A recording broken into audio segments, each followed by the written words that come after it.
Yesterday, we were having the brief introduction about the taxation and the subject syllabi, where we discussed the basic concepts of taxes like person, SSC, assessment year, PAN.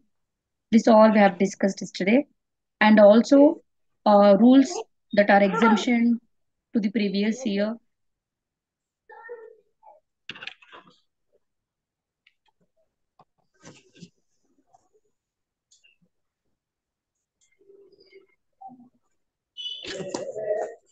Uh, Please, everyone, mute yourself. There is a lot of disturbance.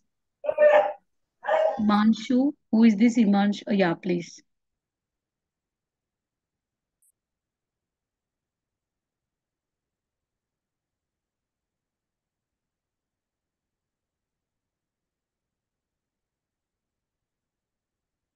So, in the yesterday class, we were having the brief discussion about the taxation, where we discussed what are the different blocks that are existing, and under each block, what the topics we are going to discuss. So, in that continuation to that one, today we are going to discuss about the incomes exempt from tax, which is a must and question in the theoretical part.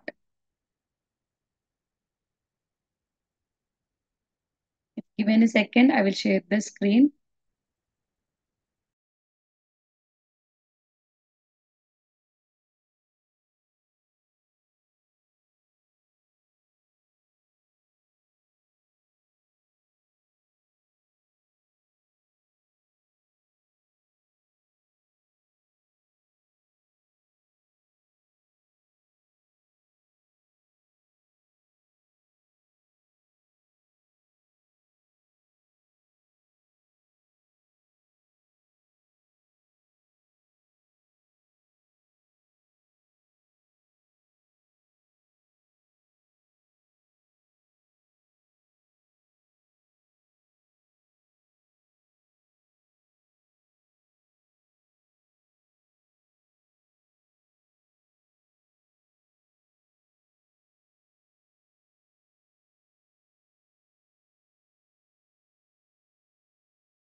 So today we are going to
So we discuss about the incomes exempt from tax.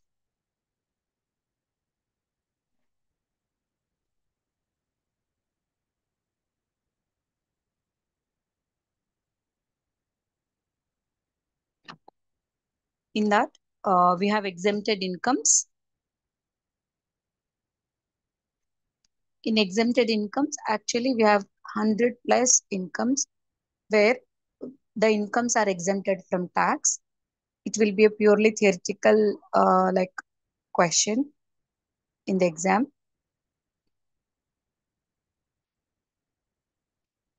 So in that we have agricultural income, share of income from Hindu undivided family, share of income of a partner from his firm, interest on securities, and interest on non-residents. So like this, we have all this is a theoretical part, which talks about the incomes which are exempted from tax. Death, common retirement gratuity, government employees,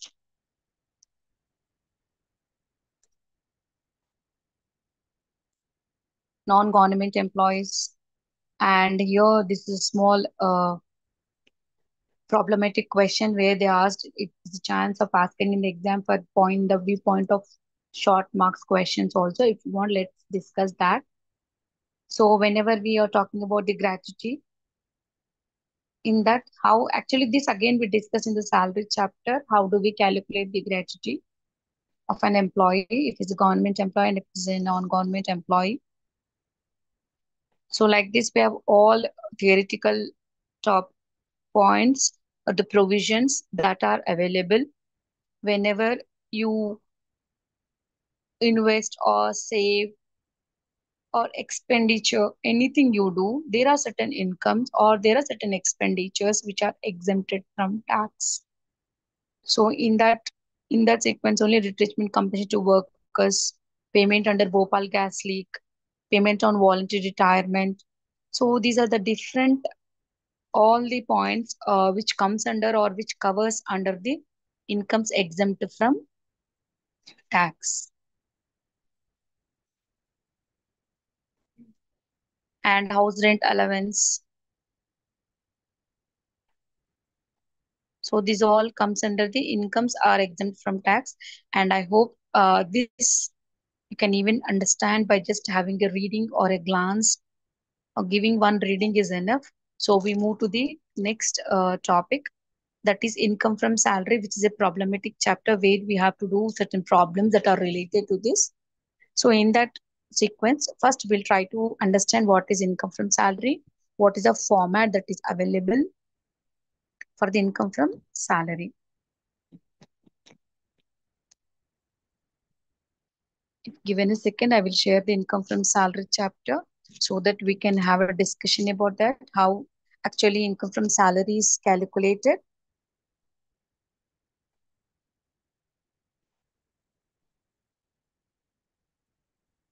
Yeah, can I get a clarification that am I audible? Yes, ma'am. Yes, Okay, ma'am. okay, okay, okay. Yeah. So I will share the screen income from salary.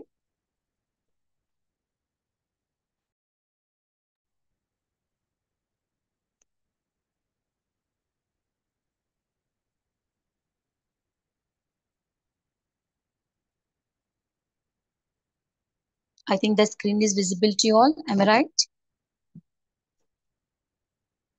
Yes. Yes, ma'am. Yes. Yeah. So we discuss the first actually in the block one, when you look at that, we have all the sources of incomes.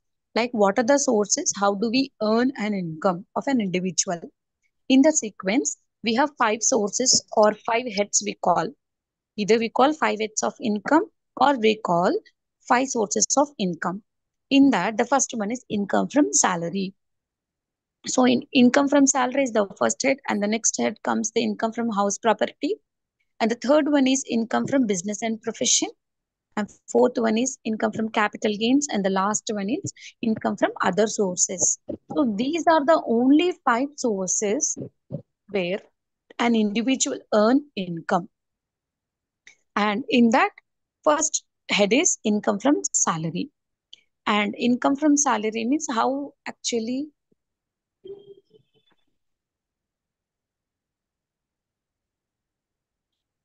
do we uh, consider it as an income from salary?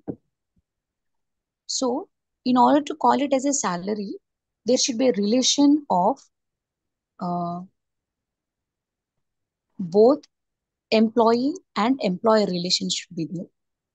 We should have employer and employee relationship. And the screen is visible, which I'm sharing to you all. Yes, ma'am. Okay, okay. Like income from salary screen. Yes, ma'am. Okay.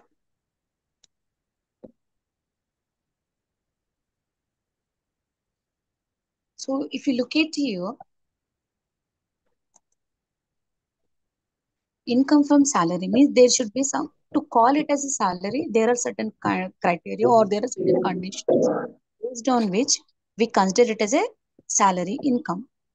So in that, we have there should be an employer and employer relationship. There should be employer and employee relation should exist. And salary, it may be either in cash or in kind. And for example, if doctors are there, they are professionals. They are professionals. But when they work under some hospital, then they become an employee. So in that case, whatever they receive, that is salary. If they have a own practice outside their organization,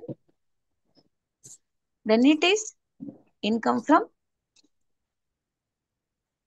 profession it becomes. But when they are working within the in any hospital, if they are working and they are acting as an employee, so in that case, it is called as income from salary. So in the similar case, when you take the example of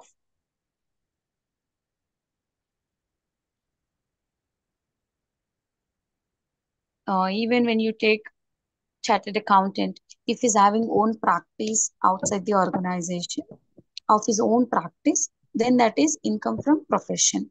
But when he's working in any organization as an internal auditor, then it becomes income from salary. So this is how we define. So if you look at your salary, when actually normally you all think salary means if you all are working people, you know that salary includes different things. But as a student, if you just join, you think salary means some amount we receive. But to receive that amount also, it is inclusion of different items that consist that will make as a salary. So in this connection, we have, if you just look at here, salary includes four things. That is basic salary, allowances, perk visits, and profits in lieu of salary. Basic salary, allowances, perquisites, and profits in lieu of salary.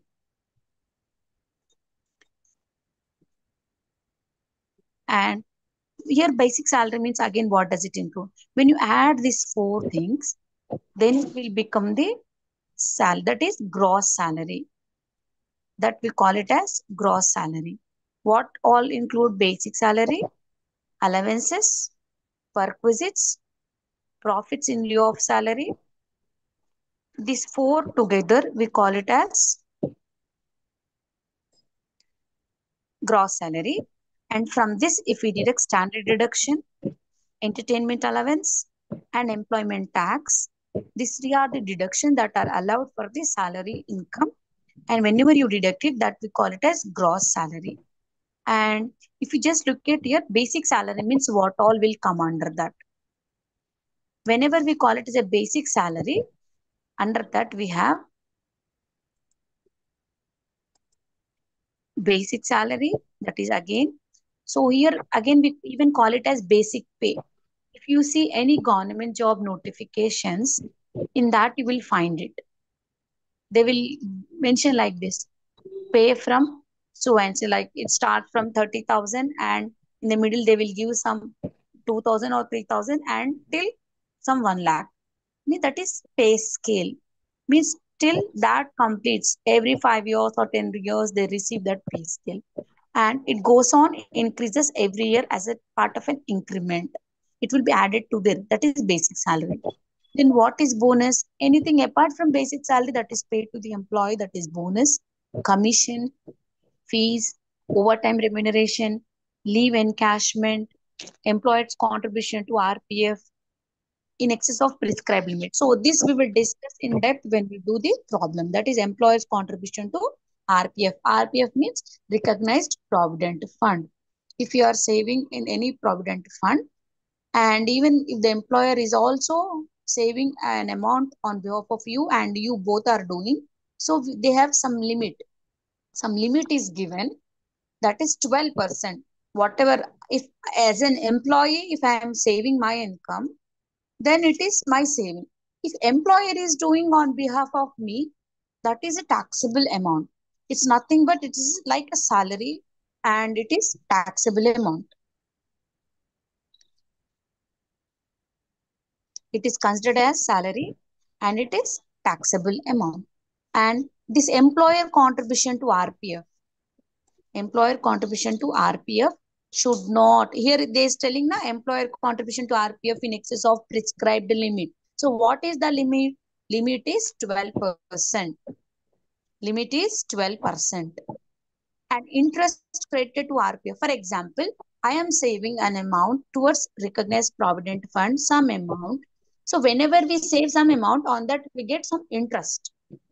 And interest also. So if I am receiving my interest, it's okay. That's my saving. It's coming. But if the employer is also saving and that amount on that amount also, if I'm receiving any interest, in that case, in that case, it is taxable. To what extent it is taxable? Interest should not be, he did not mention any limit. Just if you look at here, interest credited to RPF in excess of prescribed limit. Just it's saying interest credited to RPF in excess of prescribed limit. So in this case, the interest is 9.5%. The interest is 9.5%. So employer contribution means actual principal amount is should not exceed 12%. 12% of what then again?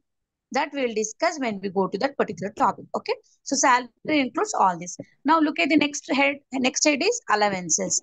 Under allowances, we have fully taxable allowances, partly taxable allowances, allowances not taxable. So we have three types of allowances, which we will segregate the allowances that are received from the employer to the employee. So what are those allowances? Under that, we have fully taxable. That allowances means if employer is providing such type of allowance to the employee that are fully taxable. In the same case with the partly taxable as well as with the allowances not taxable. Then come the perquisites. Whenever we call perquisites means anything received in kind or cash apart from salary. Apart from salary, anything received in cash or kind from the employer. Earlier, these used to call as fringe benefits. And these benefits, again, they have been defined as, if you just look at here, that is taxable in all cases of employees, taxable in specified cases of employees, and perquisites not taxable. So again, here also we have, there are certain cases where if you are giving such type of perquisite to the employee, that is taxable for all employees. And there are certain perquisites which are taxable only for specified cases, people. And there are not taxable. Next come the profits in lieu of salary. Means profit means instead of salary. Profits in lieu of salary means instead of salary, whatever they are giving, that comes under profit.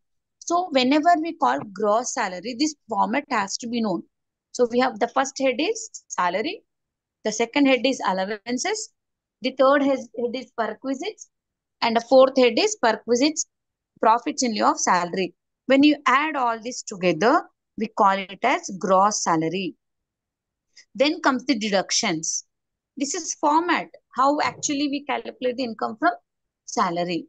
So under deductions, we have three deductions. That is, first one is deductions comes under deduction under section 16. So section 16 talks about deductions. Under that, the first one is deduction subsection 1, 16 subsection 1, which is called as standard deduction. Means where an employee will receive flat 50,000 as deduction. 50,000 irrespective of income level. If they are under employee and they're receiving any salary from their employer, in that case, they will get a deduction of 50,000.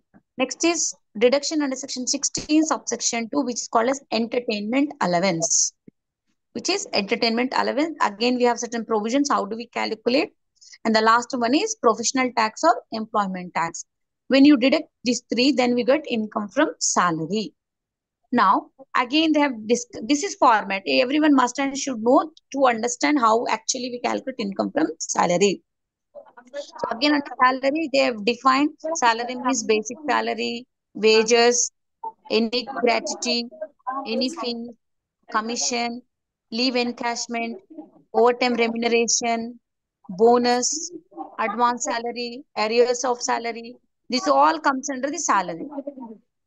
So now first that is about salary. Now allowances in the format what did they said allowances are of three types that are fully taxable allowances, partly taxable allowances not taxable. So first we'll discuss about the allowances. So under allowances we have the first one is allowances fully taxable. Means if this type of allowance is allowed or provided to the employee, these are fully taxable. These are fully taxable. So under that we have the first one is dearness allowance, dearness pay, city compensatory allowance, entertainment allowance, fixed medical allowance, tiffin or lunch allowance, non-practicing allowance, project allowance, pet allowance, family allowance, dog allowance, marriage allowance.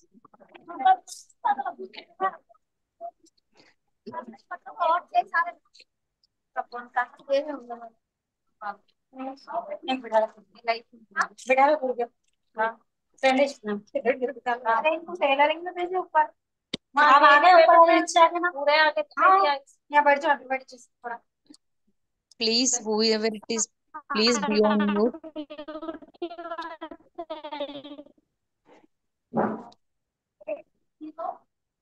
क्या करना है कुछ काम है क्या So,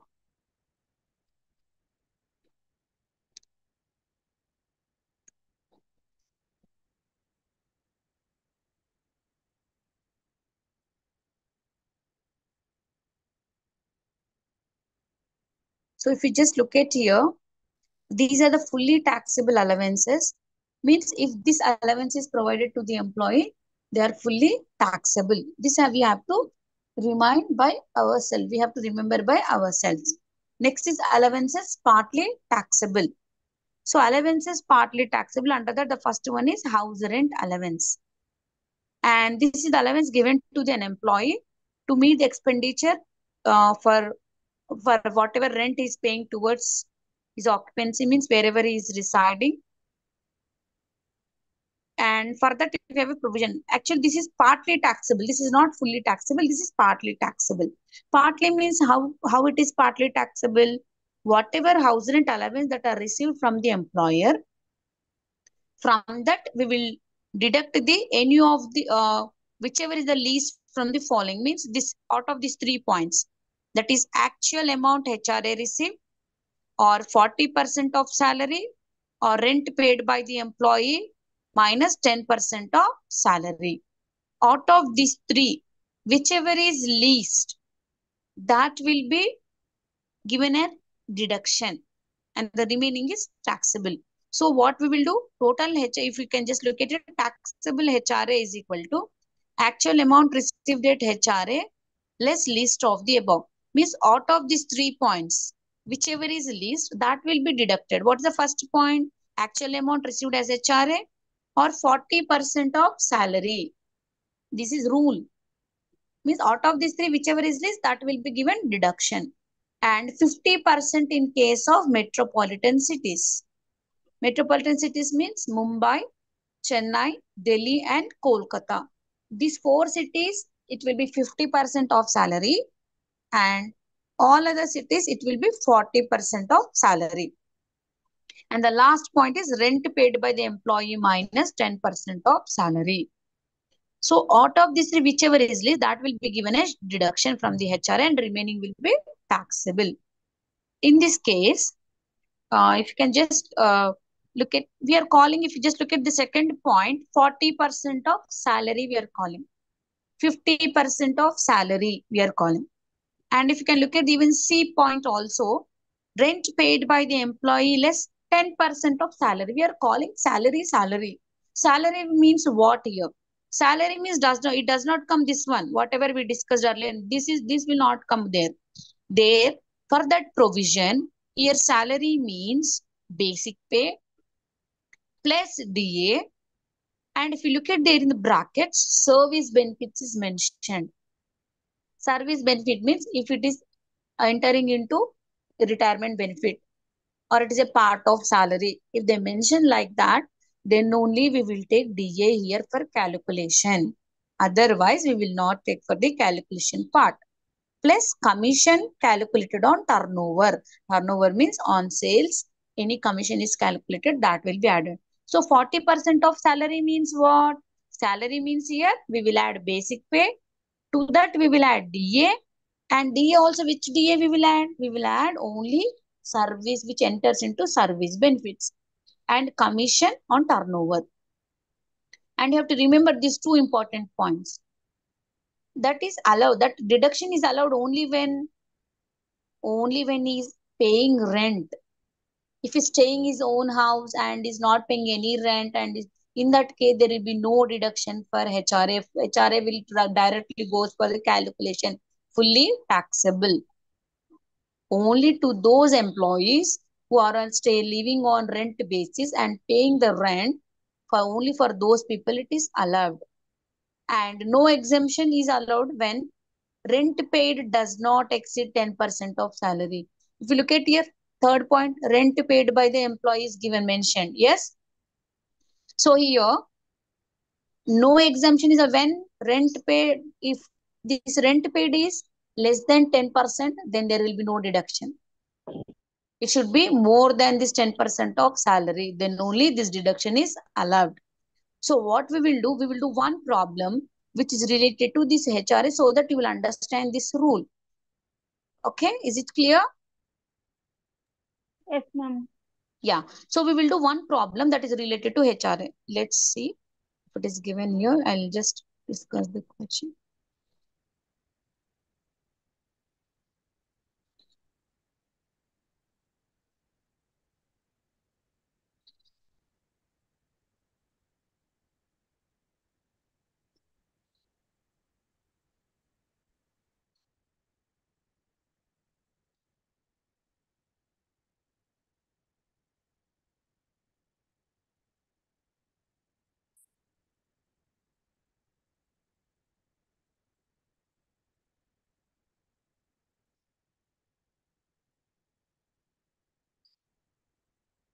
Yeah, just look at here. We are taking, if you look at the third question, we are taking only HRA part. We are not doing total problem. Just we are doing HRA part. Look at here what is telling. House rent allowance, rent paid at Chennai, where it is metropolitan city. Chennai is a metropolitan city. So in metropolitan city, what is the rule?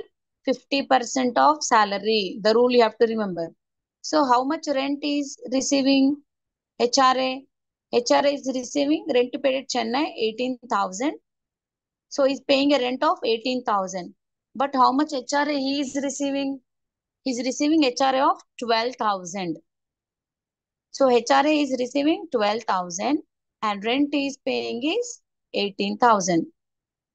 Now we have to calculate house rent allowance. So if you calculate, we calculate, we'll write house rent allowance received 12,000 less,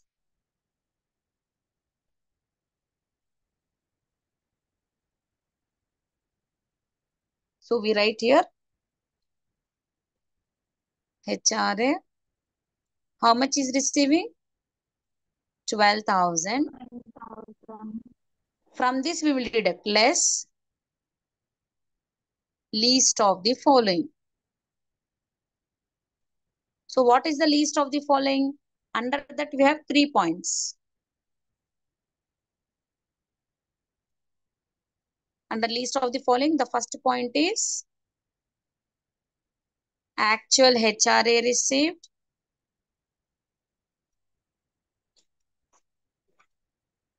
Actual HR, how much is receiving? 12,000. So we write as it is.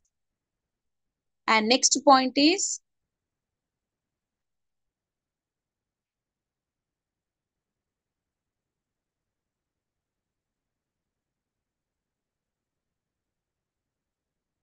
receiving with the second point is 50% of salary. 50% of salary. So now, what is the 50% of salary then? I don't know the 50% of salary. Then I have to calculate the. So how do I calculate? 50% of salary means here I'll write 50% of salary is equal to I'm writing basic pay. And if you look at here, are they mentioning any DA? Yes, look at here. Third one, now we are looking, yes. Look at here, third one. DA is a part of salary. They mentioned here. So whenever we are calculating 50% of salary, we will take basic pay plus DA. And there is no commission here. So here, I'll do? Salary is basic pay plus DA. Why? Because DA is a part of salary. So 1,80,000 plus 56,000. So I'll get 2,36,000. This is salary. Now, what I have to do? 50% of salary now. So 2,36,000 into 50%. It comes to 1,18,000. So part 50% of salary is how much? 1,18,000. So now we write here 50% of salary is equal to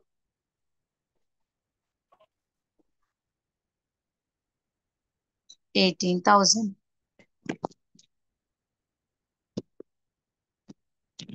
50% of salary is 1,18,000. Now what is the third point?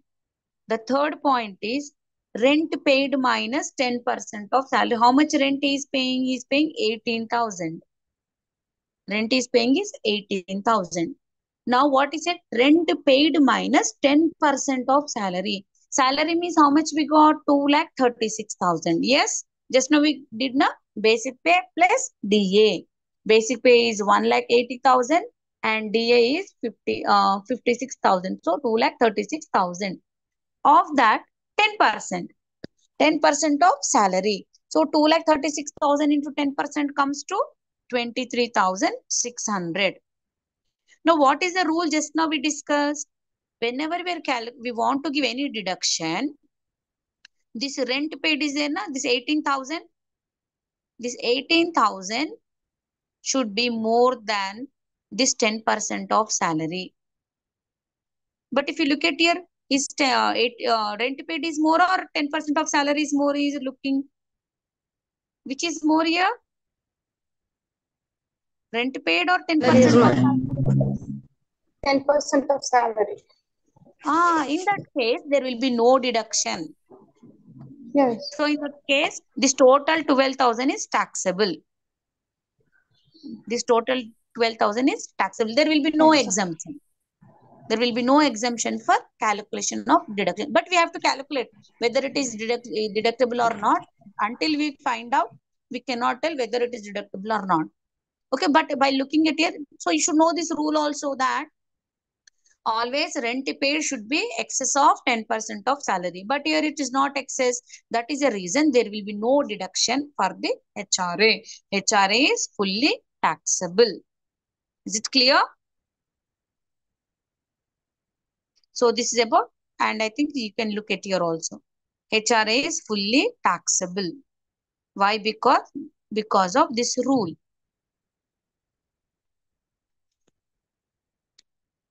Because of this rule, it is fully taxable. So this is how we discuss about the HRA.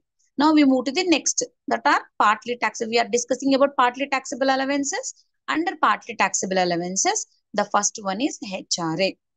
Now,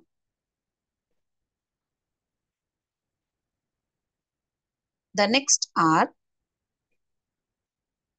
allowances which are prescribed special allowance. Means, for example, if these allowances are given or allowed to the employee, like traveling allowance, conveyance allowance, traveling allowance, conveyance allowance, daily allowance while on tour, helper allowance, academic allowance, uniform allowance, and newspaper allowance. If these allowances are given to the employee, in that case, the spent amount is exempted and unspent amount is taxable. What is the rule? The spent amount is exempted and unspent amount is taxable. For example, they given traveling allowance to Mr. X and it is some 5,000. But X has spent, for a year they have given 5,000 to the towards traveling allowance. If you have X has spent total 5,000, he had spent. So in that case, 5,000 minus 5,000, zero, no taxable, no tax on that. Take the example of Tanuj. He is an employee. He spent, he for him also, the employer is given 5,000, but he spent only 2,000. So what is unspent amount? For him also 5,000 is given, but he spent only 2,000. So did anything amount is left over which is unspent? 3,000, madam. Yeah, 3,000. 3,000 is taxable. So what we will do? We will write like this, that, just give me a second. Yeah, we write like this.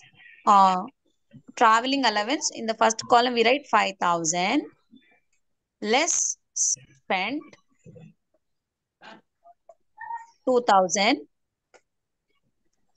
and the balance is 3,000 which is taxable, and 3,000 is taxable. So this is how, so these are those allowances. Uh, so these are the allowances. Just give me a second.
Hello Rama. हाँ, बोलो सारा। Call receive करो जरा।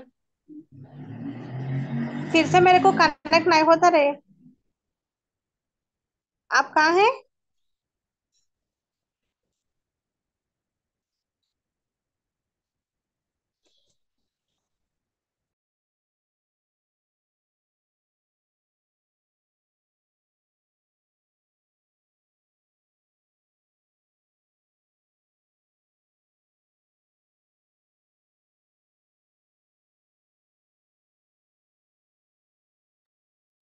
And if you look at here, these are the special allowances.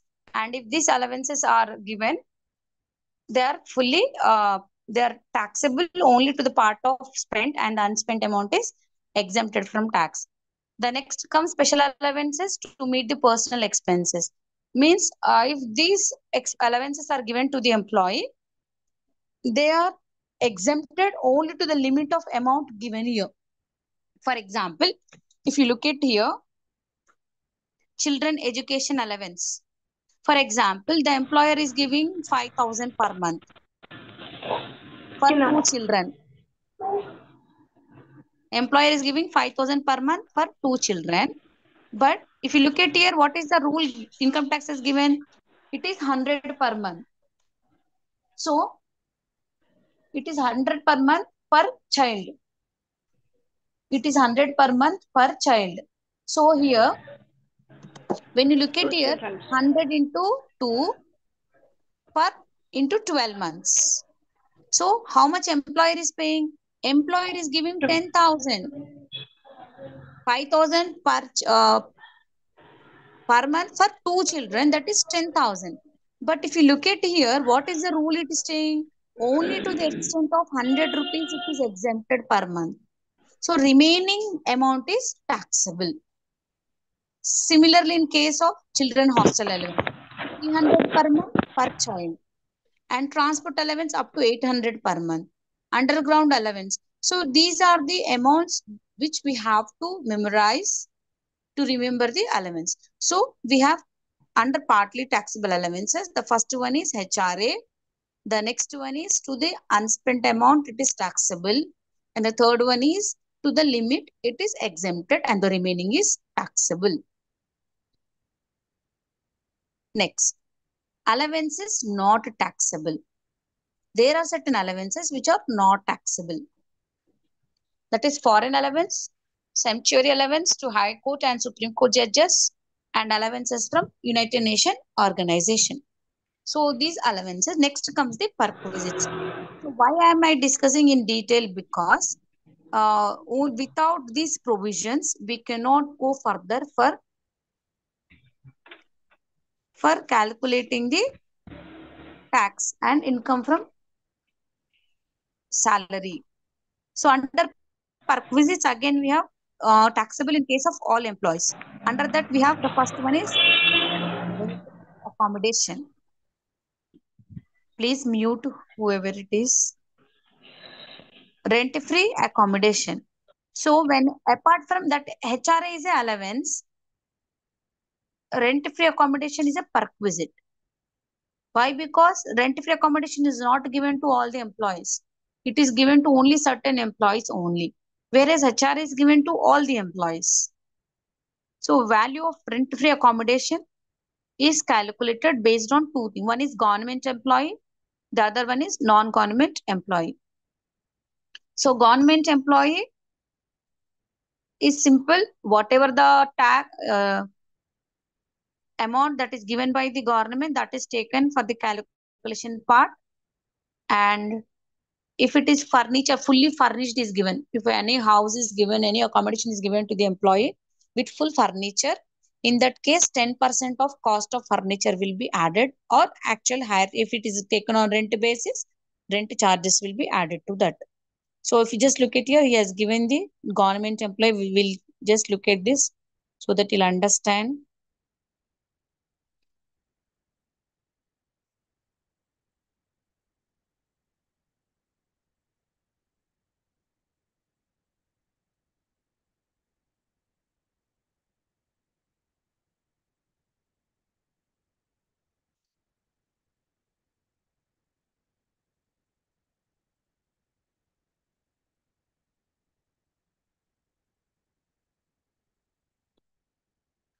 So if we just look at here, Mr. Venkat is a government employee.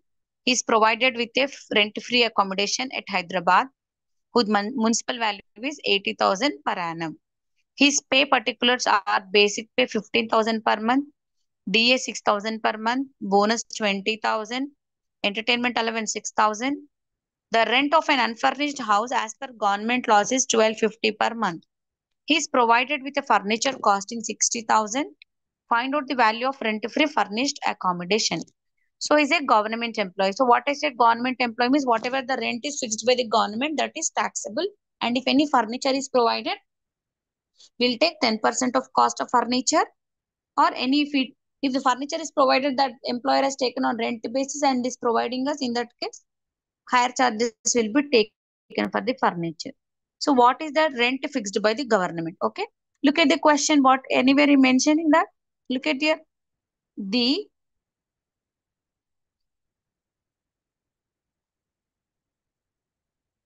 he is provided the rent of unfurnished house. So it is a no furniture is not there.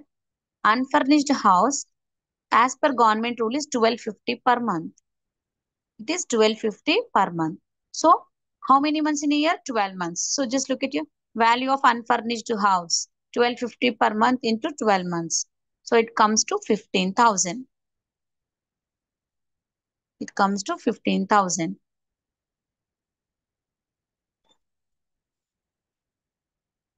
1250 per month. So whatever rent, if he's a government employee, in that case, whatever the rent is government has fixed, that rent only will be taken for the calculation.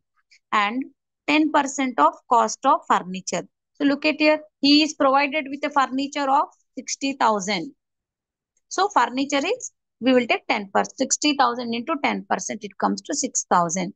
So what is the value of furnished accommodation? It is 21,000. That is only for government employees. Next, what about the other employees? All are not government employees. What about the other employees? They also should get some benefit. Yes.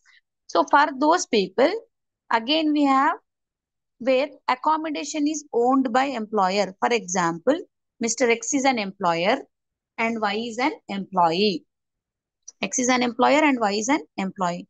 In that case, X is providing accommodation to Y, but X own building is having, in that only he provided accommodation to Y. So whenever accommodation is owned by employer, what is the rule? This is the rule, that is city having population exceeding 25 lakhs. If the what whichever city is providing accommodation, if the city is having population more than 25 lakhs, it is 15% of salary. City having population exceeding 10 lakhs, if they are having a population exceeding 10 lakhs, but population is less than 25 lakhs, more than 10 lakhs but less than 25 lakhs, then it is 10% of salary. Again, cities having less than 10 lakhs, if that particular city, Mr. Y X is providing house to Y in some remote area where the population is less than 10 lakhs, in that case it will be 7.5% of salary. Now to that we will add furniture. If furniture is provided, we will add 10% of cost of furniture, or if the furniture is like hired and given, so hire charges whichever is there, that we will add to the rent free accommodation. RFA we call, rent free accommodation. If it is furniture, we call it as rent free furnished accommodation, RFFA. RFFA. So what is the rule for other employees? If it is a other employees and accommodation is owned by employer, employer is having own quarters or own building, in that if is providing, this is the rule applicable. Population more than 25 lakhs, 15% of salary. Population more exceeding 10 lakhs but less than 25 lakhs, 10% of salary. And population less than 10 lakhs, it is 7.5% of salary. This is when accommodation is owned by employer. Suppose Mr. X do not have own accommodation, he don't have any quarters, he don't have any building. Then what is the case in that? In that case, whatever actual amount of rent or lease paid by the employer, means what X is doing, taking one building on lease basis or rent basis, and in that building he is providing accommodation to the employee, so he has to pay some rent. So whenever he is paying some rent, that amount rent or 15% of salary, actual amount of rent or lease charges, or 15% of salary. Out of these two, whichever is less, out of these two, whichever is less, that will be taken as RFA, rent-free accommodation. And for this, again, same rules are applicable, that is cost of furniture. Cost of furniture. So what is the rule when it is government employee? Perquisite, under perquisites, rent-free accommodation. Under rent-free accommodation, if it is a government employee, the charges will be taken and the rent will be fixed by the government, that only will be taken for calculation. And when it case of other employees, other employees, there, if accommodation is owned by employer, this is the rule. And if accommodation is not owned by the employer, that is, this is the rule. So these two rules has to be kept in mind. Now, so let's look at the question, one problem, so that you'll understand. And one more thing, here we are calling salary, salary, salary. Yes, that is, if you just look at your 15% of salary, 10% of salary, 7.5% of salary, what salary means here? Again, here salary, there is separate rule for that. For salary, we have some their separate rule. Here, salary includes, you can just look at your basic pay, DA, commission, bonus, fees, and all other taxable allowances. Basic pay, DA, commission, bonus, bonus. fees, and all other taxable allowances. If you just yes, and in the brackets, if you just look at here, except the DA which does not enter into service. So, if the DA is not entering into the service benefits, in that case only we will take. Otherwise, if it is mentioned that if DA enters into service benefit, then only that will be taken. If DA does not enter into service benefits, that will not be taken. So except DA, we take all the taxable allowances that are given to the employee. Now we'll look at the one question. Mr. Aditya submits you the following particulars. Basic pay 12,500, dearness allowance 4,500 per month, which is a part of salary. Bonus 20% salary. Commission 10,000. Advance 14,000. Entertainment allowance 6,000.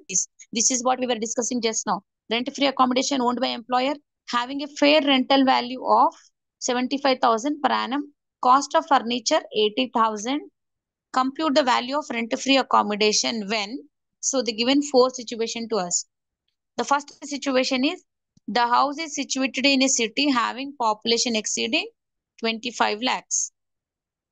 And next one is the house is situated in a city not having a population of 25 lakhs, means less than 25 lakhs, but more than 10 lakhs. The house does not belong to the employer and the rent. So this is what when accommodation is not owned by employer, that situation it is. The house is owned by employer and situated in a city having population less than 10 lakhs. So they given us four situations under that how to calculate rent-free accommodation. So whenever a city is having 25 lakh of population, the rule is 15% of salary. The rule is 15% of salary. Rule is 15% of salary. So this is 15% of salary. In 15% of salary, salary means what I said, basic pay. DA if it is a part of salary, bonus, fees, commission, and all other taxable allowances. So in our question, we are having DA, we have bonus, we have entertainment allowance, traveling allowance. This all are there. So salary is equal to basic pay, DA part of salary, bonus 20% of salary. They said they have not given the amount to us. Ma'am, They're asking us to find out. So in that case, ma'am, we will add basic. Amma, ma'am, here yes, is bonus please. 20, What happened? 20% salary Yes, is tell there, me. no? 20% salary means basic pay, ma'am. Yes. Okay. No, no. Listen. Here, whenever if they just only said bonus 20% salary. Yes. Yes, Normally we take ma'am. on basic pay 20%. 12,500 here is given. Basic pay is given 12,500 per month into 12. On that we will do 20% of that is bonus. But look at here, there is an additional point over here. Basic pay 12,500 per month, dearness allowance 4,500 per month. In the brackets, just look at here, forms part of salary. So whenever they mention like this, forms part of salary, or even instead of this, they will mention some more things like enters into retirement benefit. In that case, salary means salary plus DA also will come. Salary Okay. plus DA. So that is what they are doing here. DA. 20% of salary means salary plus DA. This 54,000 is nothing but the DA. Okay. Okay, ma'am. On that we will do. If they did not mention anything, just they given dearness allowance. In this bracket is not given. In that case, we will not take this. We will take only basic pay. 1,50,000 to 20%. But here is mentioning the part of salary. So in that case, we will take that Yes. together and on that we do the 20%. So 2,04,000 into 20% it will be. Next, see, you should not just look at this, don't look at this part. You have to remember the formula. Salary means for calculating RFA. Whenever we calculate RFA, that is rent-free accommodation, salary is equal to bonus plus DA, part of salary, plus fees, commission, plus all other taxable allowances. Means depend on the question, whichever allowance they give and whichever is taxable, that all we will take in the formula while calculating. So you have to remember the formula. So here, if you look at here in this question, we have basic pay, we have DA, and we have here bonus. We have basic pay, we have DA, bonus 20%, commission we have advanced salary we have. Does advanced salary come into that equation? No, advanced salary is not there. Entertainment allowance is there because it is taxable allowance. Traveling allowance, it is also taxable. Why? Because if you just look at in the bracket, 75% only spent. Means 25% is taxable. So that is the reason we take here. That to how much we take, we will not take total. We'll take only which is not a tax, which is taxable. Means 8,000 into 75%. 2,000 is taxable. 75% is spent now. So we'll write like this. Whenever we write allowances, we write 8,000. 75% means it will be 6,000. 6,000. 2,000 is taxable. So that 2,000 only we are taking here. We are taking only that 2,000 only here. Because you may get it out. Traveling allowances here 8,000. Why ma'am is taking 2,000? Why? Because only Only taxable 75%. portion we will take. Total 8,000 is not taxable. Yeah. He has spent 75% now. So that is exempted. 2,000 is taxable. When we add all this together, we get 2,62,000, which is called salary. On this, we will calculate 15% of salary. 2,62,800 into 15%. It comes to 39,400. 2,62,800 into 15%, it comes to 39,400. Now, even they are providing furniture, cost of furniture is 80,000. What I said, 10% of cost of furniture will be taken. So 8 at 10%, that is 80,000 into 10%. It comes to 8,000. So rent-free accommodation is 47,420 for the situation 1. When population is exceeding 25 lakhs. Now, what is the second situation? If the population is not having a population of 10 means more than 10 lakhs but less than 25 lakhs, then we will have, just give me a second, 10% of salary. So when population is having 25 lakhs of population, 15% of salary. When population is less than 25 lakhs but more than 10 lakhs, then it is 10% of salary. Salary already we have calculated here na 2,62,800. On that only we will calculate 10%. So we'll get 26,280. Again, furniture same, cost of furniture 10%, 80,000 into 10%, 8,000. So this is when the population is less than 25 lakhs but more than 10 lakhs. What is fourth situation? Because similar I will discuss. Fourth situation is when population is less than 10 lakhs. Whenever the population is less than 10 lakhs, it is 7.5% of salary. Rent-free accommodation is 7.5% of salary. So 7.5% salary means 2,62,800 into 7.5% of salary. To that we will add 8,000 furniture. This is for the fourth situation. Now what is third situation? The house does not belong to employer. Means accommodation is not owned by employer. So whenever accommodation is not owned by employer, the rule is actual rent paid actual rent paid or 15% of salary. Actual rent paid or 15% of salary. What is actual rent he is paying? Rent free account owned by employer having fair rental value is 75,000. He's paying 75,000. So what is 15% of salary? It is 39,400. Out of these two, which is the least one? 39,400 is the least one.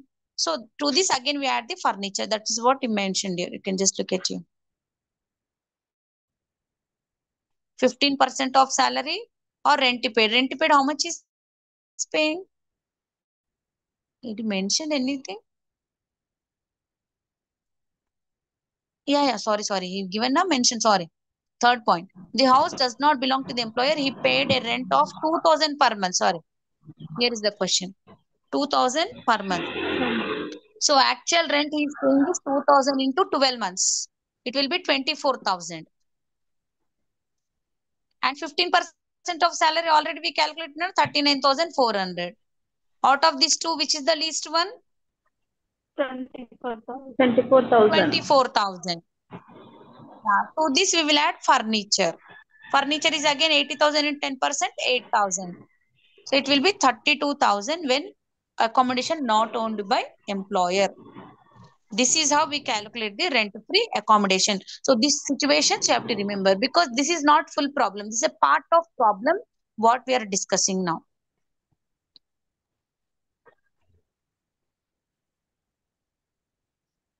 Next we discuss about motor car. This is another perquisites. Vehicle, any car is given to the employee. What is the rule? Any car, motor car means car. So for that we have some rule. And the rule is based on 1.6 liter cc. The rule is based on 1.6 liter cc means the car's capacity is mentioned on cubic capacity. We call the cars are differentiated on 1.6 liter cc. If it is 1.6 liter cc or less than this, it comes under small car. And if it is 1.6 liter cc above, then it is called big car, where the rules changes or the provisions changes. Just look at here. If car is used both for only for office use, employer has given car to the employee and is only for using for office use, then it is not taxable. Fully exempt, no taxable at all. But car is provided is using for both office use as well as personal use. So in that case, there is a rule. If it is small car or less than 1.6 liter cc, it is 1800 per month. The rule is 1800 per month.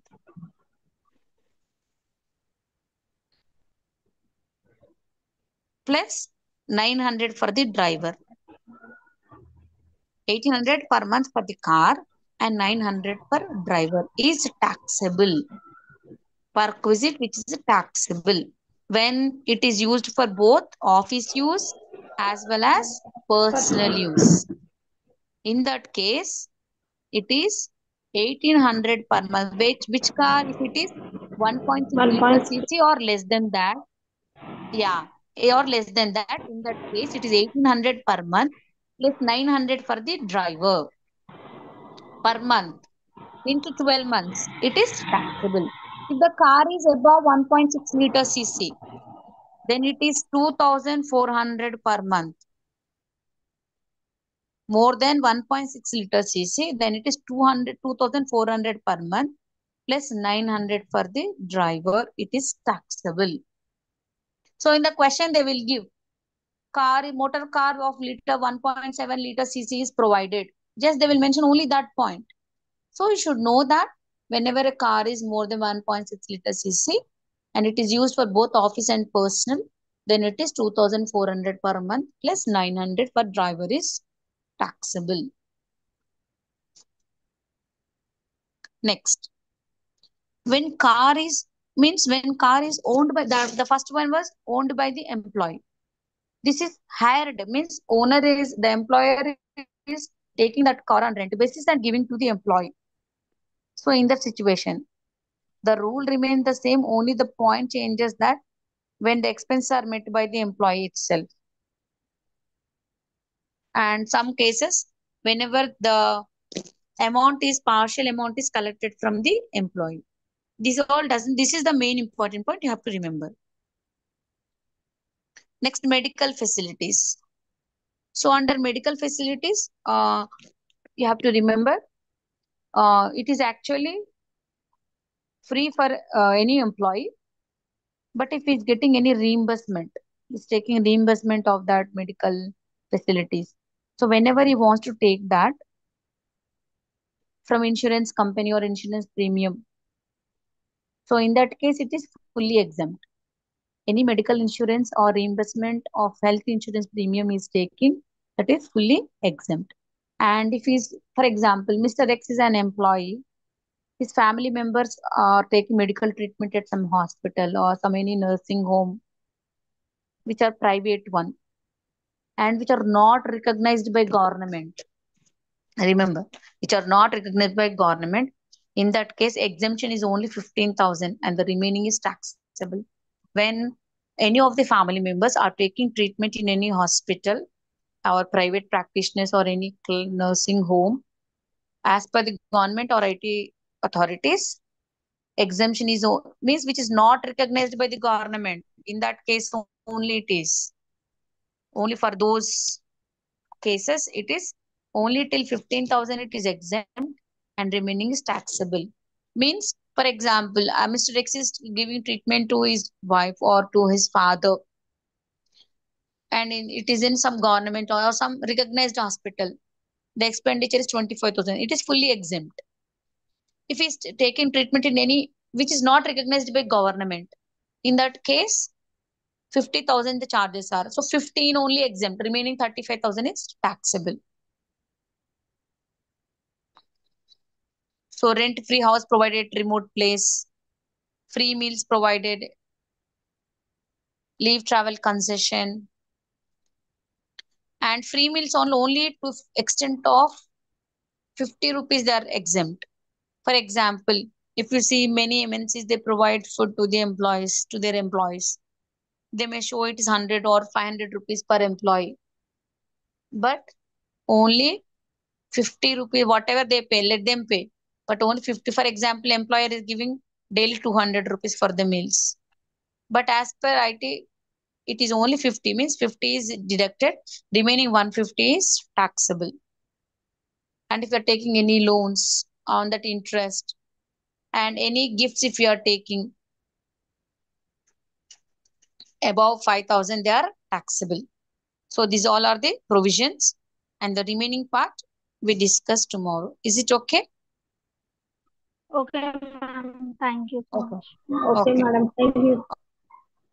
Okay. Okay.